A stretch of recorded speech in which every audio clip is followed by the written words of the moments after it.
नमस्कार आप सभी को। आज हम जनपद प्रतापगढ़ में हैं। यहाँ पे उत्तर प्रदेश सरकार कृषि विभाग द्वारा एक बहुत ही महत्वपूर्ण और कृषि स्नातक और स्नातक छात्र एवं छात्राओं के लिए जो कि बेरोजगार हैं उनके लिए बहुत ही महत्वपूर्ण उत्तर प्रदेश सरकार की योजना है कृषि विभाग की एग्रीकल्चर वन स्टॉप शॉप कृषि स्वावलंबन योजना अंतर्गत, जो कि आज का इस सेशन का हमारा 8वां दिवस है और हम 8वें दिवस में जनपद प्रतापगढ़ के 2025 सत्र के जो हमारे प्रतिभागी हैं एग्रीकल्चर वन स्टॉप शॉप पे, जो कि स्वयं में एज ए कृषि विशेषज्ञ कृषि डॉक्टर हैं और जो यहाँ से ट्रेनिंग लेने के बाद वो एज ए कृषि डॉक्टर बनकर अपने क्षेत्र में किसानों को सही सुविधा, सही जानकारी, सही तकनीकी प्रदान करेंगे अपने विकास खंड स्तर पर। जनपद प्रतापगढ़ में टोटल 17 विकास खंड है, जिसमें इस बार जनपद प्रतापगढ़ में एक एग्जीबिशन को प्रतिभागी को लाभार्थी बनाया गया है, जिसमें टोटल 16 प्रतिभागियों ने पार्टिसिपेट किया है। और आज हम इस सेशन में बात करने वाले हैं कि हम एफपीओ का क्या फ्यूचर है, एफपीओ है क्या, एफपीओ का रजिस्ट्रेशन कैसे करते हैं, एफपीओ बना कौन सकता है, एफपीओ की क्या विशेषता है और एफपीओ और एग्रीजैक्शन को दोनों को कन्वर्ट करने के बाद हम क्या विस्तार कर सकते हैं। जैसे एग्रीजैक्शन की आज हम बात कर रहे हैं, तो एफपीओ और एग्रीजैक्शन दोनों में अंतर क्या है और एफपीओ और एग्रीजैक्शन को एक साथ कन्वर्ट करके, एक साथ जोड़ के हम क्या और लाभ प्राप्त कर सकते हैं, इन सारी चीजों को आज हम यहाँ पे डिस्कस करेंगे। और आप सबके पास जितने भी सवाल होंगे एग्रीजैक्शन से संबंधित या एफपीओ से संबंधित, आप हर सवाल का जवाब हमसे ले सकते हो। कोई टॉपिक चल रहा है उसको पूरा होने के बाद आप सवाल ले सकते हो या आप हाथ खड़ा कर सकते हो, फिर आपको मैं बोलने का मौका दे दूंगा, आपको वो सवाल आप बेहिचक पूछ सकते हो। ठीक है। एफपीओ, एफपीओ है क्या, पहले हम इसकी चर्चा करते हैं। एफपीओ बोले तो व्यवसायिक इकाई, व्यवसायिक इकाई। एफपीओ बोले तो एक ऐसा समूह, एक ऐसा ऑर्गेनाइजेशन जिसके माध्यम से हम एक संगठित तरीके से एक ग्रुप में हम वो चीजें आसानी से कर सकते हैं जिसको करने के पहले हमारे किसानों को समस्याएं आ रही हैं। एफपीओ भारत सरकार का एक उपक्रम है, भारत सरकार के एमसीए पोर्टल द्वारा रजिस्टर्ड होता है, जिसकी मॉनिटरिंग आरओसी कानून करता है। और एफपीओ बोले तो farmer producer organisation, farmer producer organisation यानी किसान उत्पादक संगठन, एक ऐसा संगठन, एक ऐसा समूह जो जिसमें 10 या 10 से अधिक हजारों किसान एक साथ जुड़ के खेती किसानी करें और खेत तैयारी से लेकर फसल कटाई करने के बाद बाजार तक की सुविधा उपलब्ध हो, उसको हम एफपीओ करते हैं। एफपीओ में 10 या 10 से अधिक किसानों का एक समूह होता है, जैसे एनआरएलएम का समूह होता है, महिलाओं का समूह होता है या कोई एक संगठन होता है, उसी तरीके से हमारा ये एफपीओ होता है। एफपीओ किसी एक व्यक्ति का संगठन नहीं है, ये पूरे किसानों का संगठन है। इसका जो बोर्ड ऑफ डायरेक्टर कमेटी का मेंबर होगा वो भी एक किसान होगा और जो इसका मेंबर होगा वो भी एक किसान होगा। इसका जो भारत सरकार ने एक मोटो रखा कि एफपीओ की आवश्यकता क्यों पड़े, एफपीओ बनाया क्यों, इसलिए रखा कि अगर एक किसान, एग्जाम्पल के तौर पे छोटा सा एग्जाम्पल के माध्यम से आपको बताना चाह रहे हैं कि अगर ये एक किसान है और इन्होंने 10 बिस्वा टमाटर की खेती किया हुआ है, इन्होंने अगर 10 बिस्वा टमाटर की खेती किया हुआ है और ये बैठे हुए हैं चिलबिला में, प्रतापगढ़ के चिलबिला में ये बैठे हैं और इनको पता चला कि प्रयागराज की मंडी में, चिलबिला की मंडी में टमाटर का रेट 10 रुपए है और प्रयागराज की मंडी में टमाटर का रेट 15 रुपए है। इनके पास 10 बिस्वा का प्रोडक्शन टोटल 100 केजी है। अब ये 100 केजी अगर ये प्रयागराज लेके जाते हैं तो इनका ट्रांसपोर्टेशन चार्ज लगभग 2 से 3 हजार रुपए पड़ जाता है मोटा मोटी। और अगर ये चिलबिला से प्रतापगढ़ की बहुली मंडी में जाते हैं तो इनका जो ट्रांसपोर्टेशन चार्ज है 200 से लेके 500 रुपए पड़ जाता है। ठीक है। अब यहाँ ये अकेले हैं, इनके पास प्रोडक्शन कम है, इनके पास मटेरियल कम है, तो ये 15 रुपए कमाने के चक्कर में अपना ये 2 से 3 हजार रुपए अगर भाड़ा लगा देंगे तो जो यहाँ बचत हो रही है वो इतना पूरा हो जाएगा, मतलब इनको प्रॉफिट नहीं मिल पाएगा। और यही काम अगर 10 बिस्वा टमाटर चिलबिला के 100 किसान करने लगे टमाटर की खेती, एक समूह बना के। अब इनके पास प्रोडक्शन हो रहा था 100 केजी का और यहाँ इनके पास प्रोडक्शन होने लगा 10 एमटी का। 100 किसान करने लगे। अब 10 मीट्रिक टन का प्रोडक्शन हो गया और पता चला कि प्रतापगढ़ की महौली मंडी में 10 रुपए टमाटर है और प्रयागराज या एमपी या लखनऊ या बनारस की मंडी में वही टमाटर 17 रुपए, 15 रुपए, 16 रुपए है। अब एफपीओ की टीम ने आपस में बैठक किया कि भाई अगर हम यहाँ बेचते हैं तो 10 रुपए कमाएंगे, लेकिन यहाँ अगर हम बेचते हैं 15-16 रुपए कमाएंगे, हमारा 1 रुपए 2 रुपए पर केजी के हिसाब से हमारा कास्ट जाएगा, ट्रांसपोर्टेशन और लेबर कास्ट हमारा 1 रुपए 2 रुपए जाएगा। फिर भी अगर हम 17 रुपए में बेच रहे हैं हमारा 15 रुपए का प्रॉफिट हो रहा है। यहाँ अगर हम 10 रुपए में बेच रहे हैं उसमें भी हमारा 1 रुपए 2 रुपए ट्रांसपोर्टेशन चार्ज आ रहा है, या हम 8 से 9 रुपए कमा पा रहे हैं। तो यहाँ इनका 5 रुपए का फायदा हो रहा है।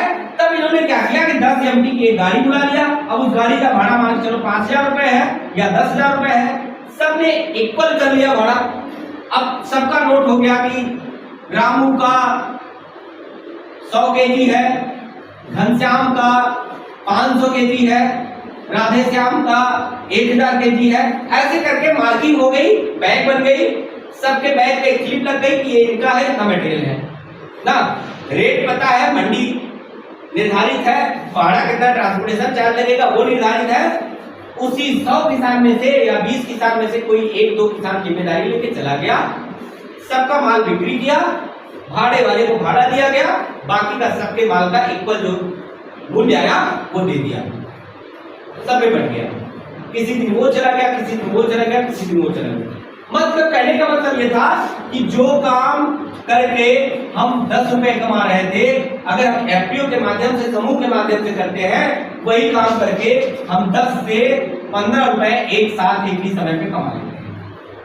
तो ये एफपीओ का मतलब है, ये समूह का ताकत है कि हम जो काम लंबे टाइम बाद कर पा रहे हैं वो काम हम कम समय में कर सकते हैं। अब एक फायदा और हो सकता है कि हमने देखा कि हमारे पास टमाटर का प्रोडक्शन अच्छा है, मंडी में 2 रुपए रेट है, मंडी में 2 रुपए रेट टमाटर का है और हमारे पास प्रोडक्शन अच्छा है।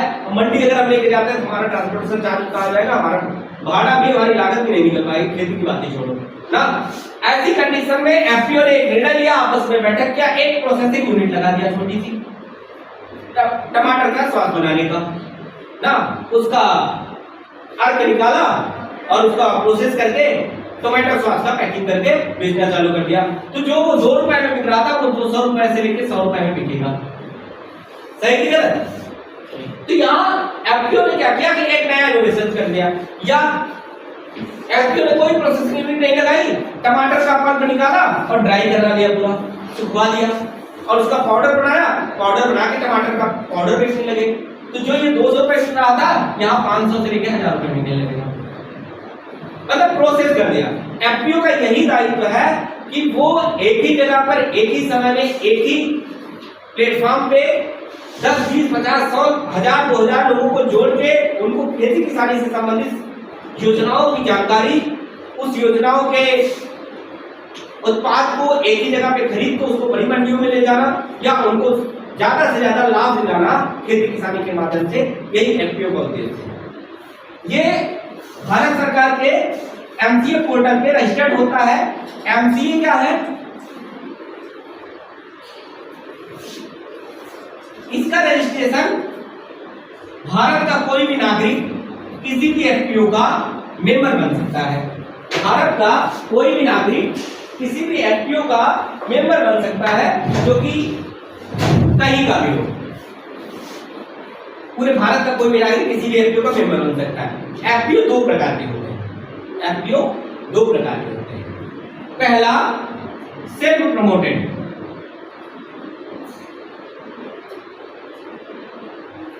प्रमोटेड, दूसरा सीबीपीओ द्वारा फंडेड,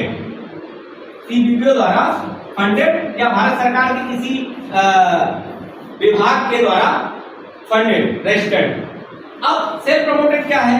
सेल्फ प्रमोटेड ये है कि हमने स्वतः 10 लोगों की टीम बनाई और हमने जो उसके खर्चे आ रहे हैं हमने खर्चे कलेक्ट किए और सीए के पास गए, पूरा हमने अपनी कंपनी का नाम दिया, सारी जो उनके डॉक्यूमेंट्स की प्रोसेस है उस डॉक्यूमेंट को दिया और हमने अपना कंपनी रजिस्टर कर लिया। ठीक है। और सीबीपीओ क्या है? सीबीपीओ भारत सरकार द्वारा या उत्तर प्रदेश सरकार द्वारा रजिस्टर्ड की कोई संस्था है। गवर्नमेंट उनको एफपीओ बनाने की जिम्मेदारी देती है। भारत सरकार ने शुरू में 10,000 एफपीओ बनाने का लक्ष्य रखा था और जो ये सीबीपीओ द्वारा बनते हैं ये उसी 10,000 एफपीओ के हिस्सा होते हैं। 10,000 एफपीओ पूरे भारत में बनाने का लक्ष्य भारत सरकार ने रखा था, जिसके माध्यम से ये सीबीपीओ के द्वारा रजिस्टर्ड है। सीबीपीओ बोले तो क्लस्टर बेस्ड बिजनेस ऑर्गेनाइजेशन, ऐसा ऑर्गेनाइजेशन जो क्लस्टर बेस्ड हो। क्लस्टर बेस्ड सीबीपीओ, सीसीओ नहीं, CBPO, cluster based business organisation, ऐसा ऑर्गेनाइजेशन जो कि क्लस्टर बेस्ड हो, किसी एक क्रॉप पे खेती की जाती हो, किसी एक एरिया को मार्किंग बना के की जाती हो और किसी एक लोकेशन को टैग करके किया जाता हो। तो जब सीबीपीओ बेस्ड कोई एफपीओ रजिस्टर्ड होता है तो उसमें एक ब्लॉक निर्धारित होता है। मतलब अगर प्रतापगढ़ का कुंडा ब्लॉक है और कुंडा ब्लॉक पे एफपीओ बनाने का लक्ष्य मिला है, तो जो एफपीओ के बीओडी मेंबर होंगे, बोर्ड ऑफ डायरेक्टर की टीम होगी, वो कुंडा ब्लॉक के ही निवासी होंगे, पहला। और जो इस एफपीओ में मेंबर होंगे, जो फार्मर्स होंगे, वो भी उसी कुंडा ब्लॉक के ही निवासी होंगे। बाहरी ब्लॉक का कोई भी किसान इस एफपीओ का ना तो डायरेक्टर बोर्ड की कमेटी में आ सकता है और ना ही इस मेंबर किसानों की सदस्यता लिस्ट में आ सकता है। ठीक, तो जो सीबीपीओ द्वारा फंडेड होते हैं, इनको गवर्नमेंट द्वारा कुछ प्रोत्साहन राशि दी जाती है, वर्किंग कैपिटल दिए जाते हैं। ठीक, लेकिन जो सेल्फ प्रमोटेड होते हैं, पहले इनको कुछ प्रोत्साहन राशि दी जाती थी, लेकिन अभी मौके पे इस समय पे कोई भी प्रोत्साहन राशि इनको नहीं मिल रही है। ठीक, ये रहा कि दो प्रकार के एफपीओ होते हैं। ठीक, इसमें किसी का अगर कोई डाउट हो तो पूछ सकता है। इसमें किसी का कोई सवाल है सीबीपीओ और सेल्फ प्रमोटेड में? अच्छा, क्लस्टर में क्या फायदे होते हैं इसमें भी हम डिस्कस करेंगे। क्लस्टर है क्या, क्लस्टर में फायदे क्या होते हैं? अब एफपीओ हमने कहा किसान उत्पादक संगठन, किसान उत्पादक संगठन, ये हमारा एफपीओ हो गया। हिंदी में इसको बोलेंगे किसान उत्पादक संगठन या फार्मर प्रोड्यूसर ऑर्गेनाइजेशन। ये है क्या और इसकी परिभाषा क्या है मैंने बता दिया। 10 या 10 से अधिक किसान एक साथ संगठित होकर अपने खेती किसानी की एक्टिविटीज को, अपनी खेती किसानी की सारे कार्यों को संगठित होकर करते हैं, जिसमें खेत तैयारी से लेके फसल कटाई के बाद बाजार तक की सुविधा किसानों को सीधे मिल सके, उनके घर तक, उनके दरवाजे तक, उनके गांव तक। ऐसे संगठन को, ऐसे समूह को हम एफपीओ कहते हैं, जहां पर एक ही प्लेटफॉर्म पे सारी चीजें उपलब्ध हो। वही कार्य हमारे एग्रीकल्चर का भी, हमारे एग्रीकल्चर का भी वही कार्य है कि एक जगह पे सारी चीजें हम किसानों को उपलब्ध करा सके सही तकनीकी जानकारी के साथ। हमारे एग्रीकल्चर का भी उद्देश्य है, तो एफपीओ का भी यही उद्देश्य है। अब एफपीओ रजिस्टर्ड करने के लिए क्या क्या लगता है? एफपीओ रजिस्ट्रेशन के लिए कितने लोग लगते हैं, कितने सदस्य लगते हैं, एफपीओ रजिस्ट्रेशन में क्या क्या डॉक्यूमेंट लगते हैं, सदस्य की क्या भूमिका होती है, सदस्य के क्या पैरामीटर्स होते हैं, ये हम आपको बता रहे हैं। अगर किसी को एफपीओ बनाना है सेल्फ प्रमोटेड, हम सेल्फ प्रमोटेड की बात करते हैं। अगर किसी को सेल्फ प्रमोटेड एफपीओ बनाना है पूरे भारत का कोई भी किसान उस एफपीओ का बीओडी मेंबर या सदस्य बन सकता है, उसमें कोई भी बाउंडेशन नहीं है। ठीक है, पहला वो भारत का नागरिक होना चाहिए। अगर भारत में आप एफपीओ बना रहे हैं, भारत का नागरिक होना चाहिए, किसी भी प्रदेश का, किसी भी जनपद का। ठीक है, उसके लिए सबसे पहले जो आवश्यक है 10 सदस्य, 10 मेंबर की आवश्यकता है। जब हम एफपीओ रजिस्टर्ड करने जाते हैं तो हमें 10 मेंबर की आवश्यकता होती है। 10 ऐसे मेंबर की जो किसान हो, जिनके नाम कम से कम एक विश्वास से लेकर अधिकतम चाहे जितनी जरूर हो, वो हमारे एफपीओ के इस 10 मेंबर के लिस्ट में आ सकते हैं। ठीक है, इनका डॉक्यूमेंट क्या लगेगा? सभी का आधार कार्ड, सभी का पैन, सभी का बैंक पासबुक, सभी का आधार रजिस्टर्ड मोबाइल नंबर, सभी का ईमेल आईडी, सभी की खतौनी, सभी के बैंक के 3 माह का मिनिमम 3 माह का बैंक स्टेटमेंट, सभी की फोटो पासपोर्ट साइज, ठीक है। इतने डॉक्यूमेंट्स हमारे एफपीओ के रजिस्ट्रेशन करने के लिए हमारे इस 10 सदस्य के लगेंगे, ठीक है। आधार में मोबाइल नंबर रजिस्टर्ड कंपलसरी है, आधार में मोबाइल नंबर रजिस्टर्ड हो, ये कंपलसरी है कि आधार में कोई भी एक मोबाइल नंबर रजिस्टर्ड हो। ईमेल आईडी कंपलसरी है, क्योंकि जब हम डीएससी वगैरह बनाते हैं तो उसमें ईमेल आईडी लगता है, ठीक है। ये डिटेल्स हमें चाहिए एक एफपीओ के रजिस्ट्रेशन करने के लिए। इसमें समस्या आती है जहां पे खतौनी की बात आती है, जब हम ये बात करते हैं कि हमारे किसान की खतौनी होनी चाहिए।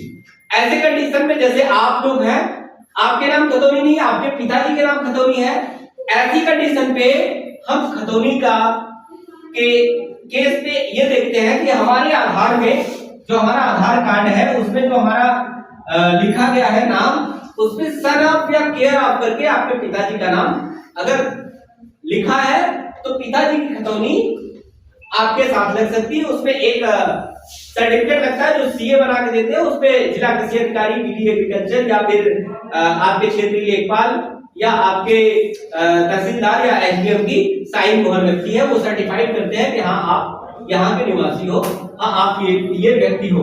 तो आपके किसान का खतौनी के तर्ज पे अगर आपके नाम खतौनी नहीं है, आपके पिताजी के नाम खतौनी है, ये प्रमाण पत्र बना के हम खतौनी का 10 मिनट हम खतौनी का ये काम ले सकते हैं, ठीक है। अगर ये कंडीशन हमें एफपीओ अगर रजिस्टर्ड करना है तो हमें सभी मेंबर का ये चीज चाहिए होता है। समस्या हमें खतौनी में आती है और दूसरी समस्या हमें स्टेटमेंट निकालने में आती है, क्योंकि बैंक में आपको स्टेटमेंट तभी मिलता है जिसका खाता होता है वही जाके निकाल सकता है, ठीक है।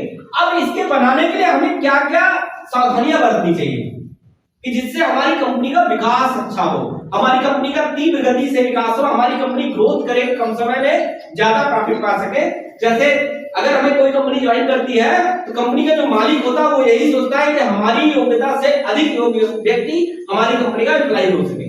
वैसे एफपीओ को चलाने के लिए, एफपीओ को आगे बढ़ाने के लिए, एफपीओ को एक कंपनी बनाने के लिए हमें ऐसे व्यक्ति का चुनाव करना है जो कि किसान हो, खेती किसानी से रुचि रखते हो, मिनिमम ग्रेजुएशन क्वालिफाइड हो, यूजीसी द्वारा मान्यता प्राप्त कोई भी एक सर्टिफिकेट उनके पास हो, मतलब वो पढ़े लिखे हो। हाई स्कूल इंटर भी चल सकते हैं, लेकिन अगर ग्रेजुएट है तो ये देखा जाएगा कि वो मास्टर बनने लायक है, वो एक प्रोफेशनल डिग्री लेके आए हुए हैं। कोई मैंडेटरी नहीं हमारा बीएससी एजी होना चाहिए उसमें, अगर बीएससी एजी है तो वो हमारे लिए और प्लस पॉइंट है। सबसे महत्वपूर्ण बात क्या है इसमें कि जो ये हमारे बीओडीज के ये जो 10 हमारे मेंबर हैं, इसमें तालमेल अच्छा होना चाहिए, क्योंकि ये कोर कमेटी के मेंबर हैं, ये कंपनी के कर्ता धर्ता है, कंपनी के सर्वे सर्वा है। इन्हीं के निर्णय से कंपनी का हर प्रोजेक्ट चलेगा, इन्हीं के बागडोर में पूरी कंपनी चलेगी। तो 10 लोगों का तालमेल अच्छा होना चाहिए, पहला। और दूसरा, इसमें 5 जो होंगे, 5 प्रमोटर होंगे और 5 जो होंगे डायरेक्टर होंगे, कंपनी के डायरेक्टर। और ये जो डायरेक्टर होंगे यही कंपनी के सब कुछ है, यही कंपनी के ये जो 5 डायरेक्टर हैं ये कंपनी के सर्वे सर्वा है। इन्हीं के साइन अथॉरिटी से, इन्हीं के बीओडीज की बैठक होगी, इन्हीं के साइन से, इन्हीं के प्रपोजल से कंपनी के सारे कार्य आगे बढ़ेंगे। तो जो ये डायरेक्टर्स हैं, उन डायरेक्टर्स में हमें ये देखना कि यूजीसी मान्यता प्राप्त कोई भी सर्टिफिकेट किसी 2 या 3 मेंबर के पास होना चाहिए, ठीक है। और ये युवा हो, मिनिमम 18 साल से लेकर 40 साल के बीच के हमारे बीओडी मेंबर भी हो। एक आध अगर 50 प्लस चले गए तो एक व्यक्ति चल सकता है, लेकिन इससे अधिक नहीं, क्योंकि हमें अपनी कंपनी की ग्रोथ चाहिए।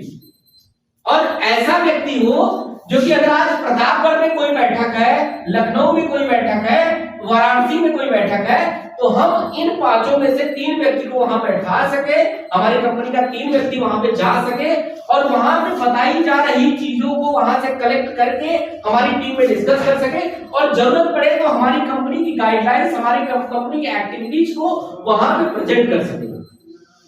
समझ रहे ना मेरी बात? तो ऐसे व्यक्ति का हमें चुनाव करना है डायरेक्टर बनाते समय, क्योंकि शुरू में ही रजिस्ट्रेशन के टाइम पे अगर ये सारी चीजें कर ली जाती हैं तो हमारी कंपनी की तीव्र गति से वृद्धि होने में कोई रोक नहीं सकता है।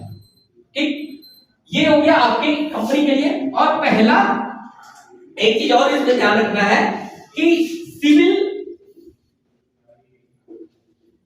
होती है, बैंक क्रेडिट होती है, ये जो हमारे 5 डायरेक्टर्स हैं, 5 डायरेक्टर में सभी की बैंक क्रेडिट अच्छी हो, सिविल अच्छी हो, वो कहीं के डिफॉल्टर ना हो। ऐसा क्यों? क्योंकि कोई कंपनी बनती है, कोई संगठन बनता है, कोई समूह बनता है, कोई इंडस्ट्री बनती है, उसको चलाने के लिए फंड की जरूरत होती है। फंड शुरू में किसी के पास होता नहीं है, फंड बैंक या प्राइवेट एजेंसियों का सहारा लिया जाता है। उसके लिए इन 5 की केवाईसी लगती है, उसके लिए इन 5 की फंड लेने के लिए केवाईसी लगेगी बैंक में। और पता चला कि 4 डायरेक्टर अच्छे हैं, किसी एक की सिविल अच्छी है, सिविल में डिफॉल्टर है, तो आपका बना बनाया काम रुक जाएगा। अब ऐसी कंडीशन में आपको डायरेक्टर चेंज करना पड़ेगा। अब डायरेक्टर चेंज करने के लिए लगभग 15-20 दिन आपका डिले हो जाएगा। तो जो आपका प्रोजेक्ट बना बनाया है वो 10 दिन, 15 दिन, 20 दिन, 25 दिन, 1 महीना डिले हो गया ना। तो इसलिए जो काम बाद में करना है, ये सिविल हमारे मेंबर्स की, हमारे बॉडी मेंबर की अच्छी हो, ये हमें शुरू में ही ध्यान दे लेना है। ठीक है, ये हमारे एफपीओ रजिस्ट्रेशन के पैरामीटर्स हैं कि हमें क्या सावधानी बरतनी है, हमें क्या डॉक्यूमेंट्स लगेंगे। ये 2 पैरामीटर्स हैं। अगर इसमें किसी का कोई सवाल हो तो आप किसी एक का कोई भी सवाल इस पैरामीटर्स में चाहिए तो आप हमसे पूछ सकते हैं। ठीक है, कोई है कोई सवाल?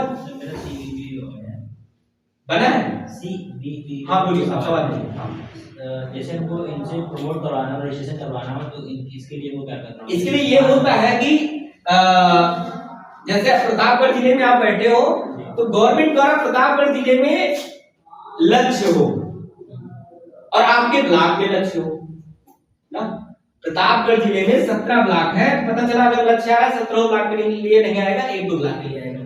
अगर आपका ब्लॉक उसमें नामित है, कौन सी संस्था नामित है जो कि मॉनिटरिंग एजेंसी है और इम्प्लीमेशन एजेंसी है, उससे आप डायरेक्टली लिंकअप करिए या डीडी एग्रीकल्चर से लिंकअप पे रहिए। वो आपको बता दें कि कौन सी संस्था नामित है, कौन सी मॉनिटरिंग एजेंसी है, जिसके माध्यम से आपके विकास खंड में एफपीओ का गठन होना है, संवर्धन होना है, विकास होना है, सारी एक्टिविटीज होनी है। इसके बाद फिर आप उनके लिंकअप पे होके उनके आप ये काम कर सकते हैं। हमें ये देखना होगा क्या हमारे विकास खंड में, हमारे जनपद में सीपीबीओ द्वारा कोई एफपीओ का फंड आया है कि नहीं, कोई एफपीओ बनना है कि नहीं। ठीक, ये हमें ध्यान देना होगा। और इसकी जानकारी आपको डीडी एग्रीकल्चर कृषि भवन कृषि निदेशक के कार्यालय से ही मिल पाएगी। ठीक, और कोई सवाल किसी का? ठीक है, और कोई अगर सवाल इसमें हो तो आप पूछ सकते हैं। ठीक है, ये पैरामीटर्स हमारे ये दोनों है, रजिस्ट्रेशन और हमें क्या सावधानी करनी है।